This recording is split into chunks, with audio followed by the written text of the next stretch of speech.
A fighter jet pilot can withstand about 9 Gs before losing consciousness. It's a crushing, overwhelming force. A chameleon's tongue experiences over 260 Gs. Forget 0 to 60 miles per hour in a few seconds. This biological missile does it in 1/100th of a second. This isn't just fast. It's an acceleration that seems to defy the very limits of muscle and bone. How can flesh and blood generate forces that rival a bullet? The secret isn't in the muscle's speed, but in its patience. The system doesn't rely on a single explosive contraction. Instead, it's a catapult, a powerful accelerator muscle wrapped around a central piece of cartilage called the hyoid bone contracts relatively slowly. This action doesn't shoot the tongue forward. It loads energy into a series of elastic, collagenous tissues within the tongue, like drawing the string of a longbow. Think about an elastic band. The longer you stretch it, the more potential energy it stores. The chameleon's tongue does this internally. Those collagen sheaths are stretched and deformed, storing incredible amounts of elastic potential energy. This loading process takes a moment, a preparatory phase where the muscle does all the heavy lifting up front, converting chemical energy into mechanical potential energy. The actual launch is just the release. Once peak energy is stored, the entire system is held in check by the tip of the hyoid bone, like a latch on a catapult. The chameleon aims, its independently moving eyes locking onto the target with remarkable precision. Then, a subtle change in muscle tension releases the latch. All of that stored energy is unleashed in an instant. The elastic tissues recoil, propelling the tongue forward with a power that the accelerator muscle could never achieve on its own.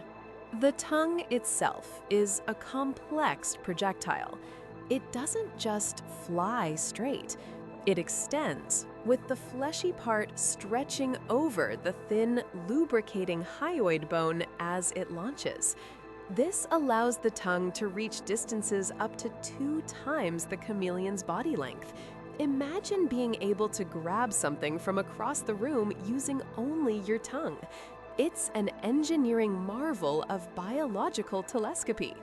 But speed is meaningless if you can't grab your target. The tip of the tongue isn't just a sticky blob. It's a highly specialized muscular hydrostat. As it nears the prey, muscles at the tip contract, forming a small suction cup.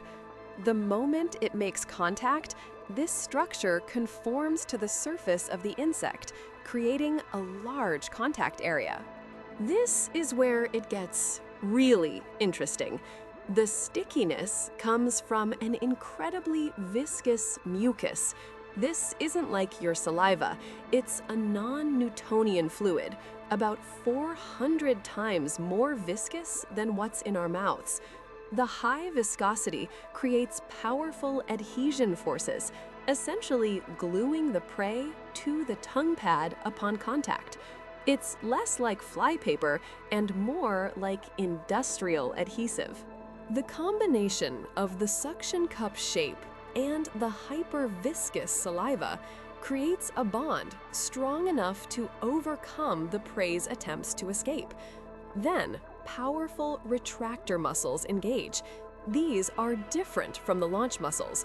They act like a winch, rapidly pulling the tongue and its captured meal back into the mouth. The entire process, from launch to retrieval, can be over in less than a second. This entire system gives the chameleon's tongue the highest acceleration of any appendage among amniotes, that's reptiles, birds, and mammals. There are faster movements in the animal kingdom, like the trapjaw ant's mandibles, but those are insects. When it comes to vertebrates with a backbone and similar basic body plans to our own, nothing comes close to this elastic-powered tongue. It's a testament to the strange and wonderful solutions that evolution can produce when faced with the simple problem of needing to eat without moving. Monotony has grown fast. Nearly 2,700 people have watched in the last few weeks, yet less than 0.03% are subscribed. It would mean a lot if you joined by hitting subscribe. And again, thanks for watching.